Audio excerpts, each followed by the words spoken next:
Are you looking to buy a Volvo XC40 P8 Recharge, Volvo's brand new fully electric vehicle?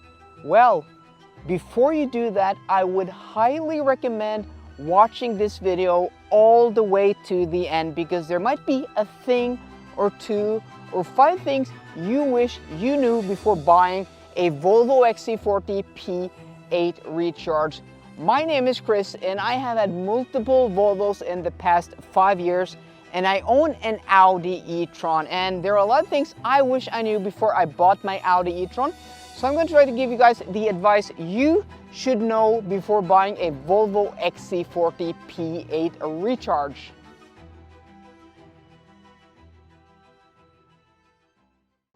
Yeah.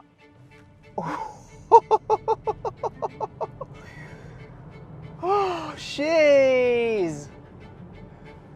Yeah, 408 horsepower, dual electric motors, one on the front axle, one on the rear axle. This thing does 0 to 100 kilometers an hour in 4.9 seconds. But to be honest, guys, it feels much quicker. I mean, this feels just as quick or even quicker as that Audi e-tron S I had, back in December. This thing is just super quick, and the throttle response is immediate. I mean, just going on the throttle, it being an EV, well, it should be immediate, you know, that instant torque. But yeah, this feels off the line here. You can hear and feel the wheels just scrubbing for grip. This is immense. This is immense.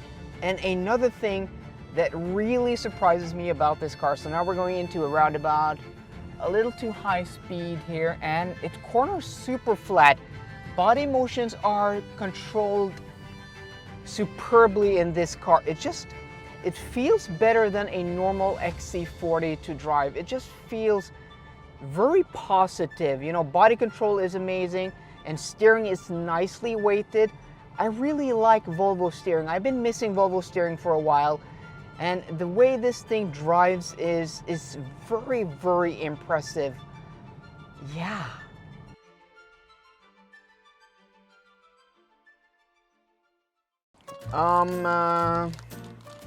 Yeah, so one of the downsides of owning an EV, and you know, this isn't unique to this XC40, but I wanted to include it in this segment of the video, because when you get to a charging station and all the chargers are vacant, not occupied, I mean all, like 5 of them here, and it's lunchtime, well, you can eat lunch in your car.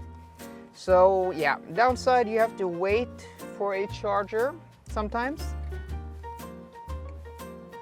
I could go to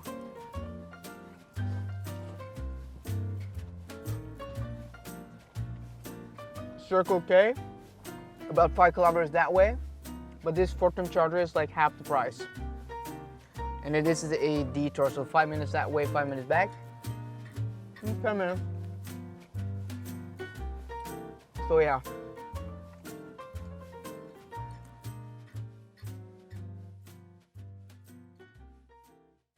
So when the charger is finally vacant, you have to consider, you know, charging and charging speeds of the charger. So these guys over here are 150 kilowatt chargers, which, well, this car is claimed to take 150, so we should be connected to them, but they are occupied.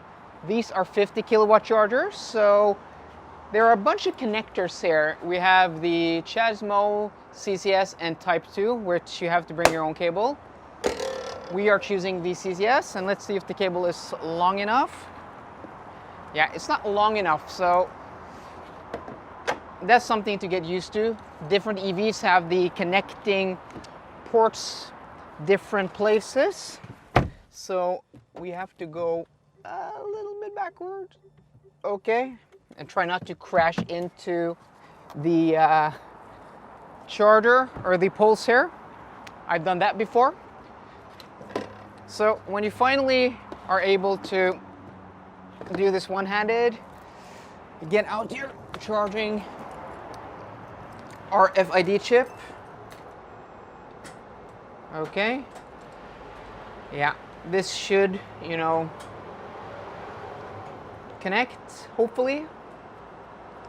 Yeah, so that was quite painless. So something to consider is the charging speeds you get from these EVs. And as I said, this XC40 has a claimed peak charging speed of 150 kilowatts, but tests I have done show that, yeah, peak speed when you have the battery up to temperature is like 134 now in winter time, but I haven't seen anybody who has gotten, you know, the claimed 150 from this or the Polestar 2, which is built on the same platform. But yeah, it's too noisy out here. We're gonna go inside. So something to consider is, how are you going to use your EV? So are you going to use your EV for traveling long distance as quickly as possible? Well, then something known as a charge curve is important for you. So that is the average speed that, you know, this car will charge from a certain state of charge to another certain state of charge. So like 10 to 80%, for instance, I find very useful, because, you know, when you're on a long trip, you come to a charger with around 10% and you charge to about 80%, because some EVs you shouldn't charge to more, and also most EVs you won't charge any fast at all above 80% state to charge. So this car has a, you know, a normal or an average charging speed of around 76 kilowatts, you know, with the ambient temperatures we have outside now in winter, and around 95 in summer. So that is something to consider. That means your 10 to 80% state to charge will take somewhere in between, like in the high 30s to the high 40s in minutes. So 38 minutes in summertime, or maybe like 47 minutes in winter time. So this is only important if you're planning on going on a lot of long trips. It's just how fast you can top up. So when this car isn't bad, but it's not the best. You know, something like an Audi e-tron or a Tesla Model 3 will, you know, charge a lot faster. Like an e-tron will basically do the average speed at twice the speed. So the average speed at twice the speed, that is quite a difference, meaning you should be able to charge it in about half the time. But also something to consider is what is called, you know, is your consumption while driving. So I've done a few tests on this car. I've done, you know, the charging test, link in the description box down below, and also the range test. This is quite a thirsty EV, and it might be the thirstiest EV on the market right now. Yeah, thirstier than the Audi e-tron S with three motors, the triple motor setup, and 503 horsepower. That is quite insane. So, you know, if you're doing a lot of long trips and you want to go as quickly as possible from point A to point B to point C to point D, this isn't your best choice. It's not a bad choice at all. It just isn't your best choice because it has high consumption combined with, you know, kind of fast charging, but when you do the average speeds, it's not super fast. So based on the tests I've done, you will get around, you know, 200 to 250 kilometers of range in wintertime, and maybe 300 to 350 in the summer. So quite a bit off the 417 kilometer stated range of WLTP.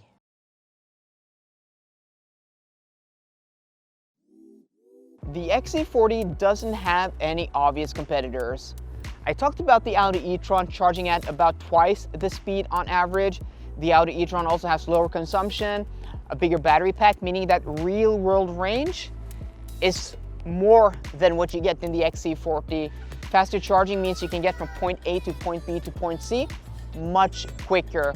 But the Audi e-tron is also about 200,000 to 300,000 kroners more expensive when compared to this XC40. And for this money, you get more performance. This is quicker, guys. And it drives also much more sporty and much more dynamic than something like an Audi e-tron. But if you look left field or right from my perspective, you have the corporate cousin, the Polestar 2, which is underneath the skin, the same car. So you have the same battery pack, you have the same drivetrain. Well, this is made in Europe and this is made in China, but the specs are the same. Performance is almost unmatched, 4.7 seconds, 4.9 seconds from 0 to 100 kilometers an hour. So yeah, they are very similar on paper, and somehow the Polestar 2 just looks sleeker and more elegant than this Swedish SUV on my left-hand side here. And Polestar has become the cool kid on the block as of late. So this looks like to be a very, very good bargain at 100,000 kroners less than this spec for spec. But if it was my money, there's no doubt in my mind, I prefer the more comfortable driving dynamics of the XC40. Also, the driving position, the seating position, the front cabin space is just much better in the XC40. In the review I did on the Polestar 2, I found the seating position a bit awkward and also the front cabin quite cramped. This just feels spacious and super comfortable. I haven't had any issues with this at all. And also, you know, that raised ride height. Here you have 17.5 millimeters of ground clearance. Here it's still good at 15 millimeters. You just have that traditional SUV seating position here in the XC40. And on paper, the trunk of the Polestar 2 is bigger than the XC40, but in the real world, this just works much better. It has a bigger trunk in the real world. It's just much more practical. So for my money, it's no doubt in my mind, I would spend the 100,000 kroners extra and go for the XC40, but at 100,000 kroners less, yeah, this is a really good option.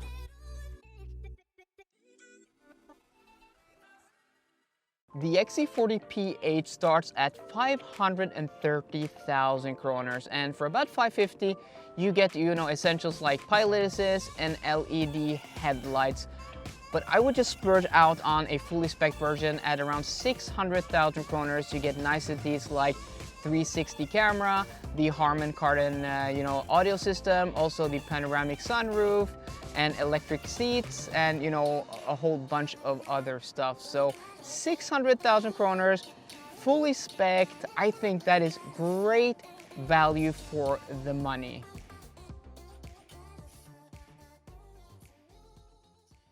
The single best thing about the Volvo XC40 P8 is the Android Automotive Infotainment system.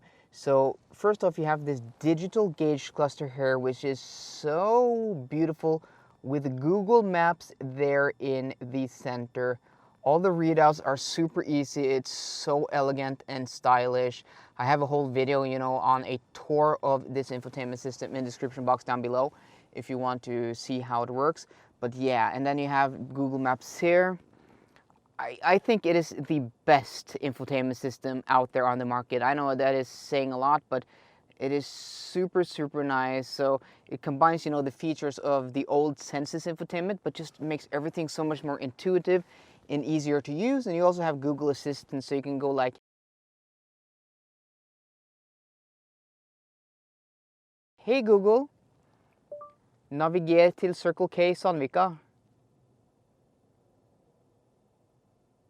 Navigerer til Circle K Sandvika. "Hey Google, how many people live in Oslo?" Befolkningen I Oslo var 681.067 I 2019. "Hey Google, what is the weather tomorrow?" I morgen I Høvik skal det bli delvis skyet med temperaturer mellom -8 og -7 grader.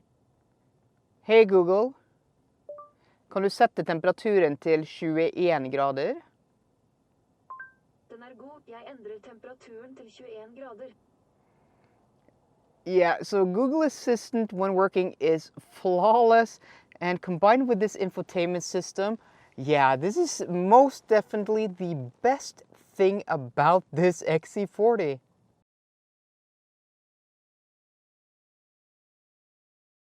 The other XC40s, the diesel, the petrol, the hybrid, are all brilliant vehicles. I've driven all of them multiple times on my channel, and yeah, I'm a huge fan of the XC40. So making this into an electric version, Volvo's first fully electric vehicle, well, isn't an easy task, especially when the competition out there is as fierce as it is.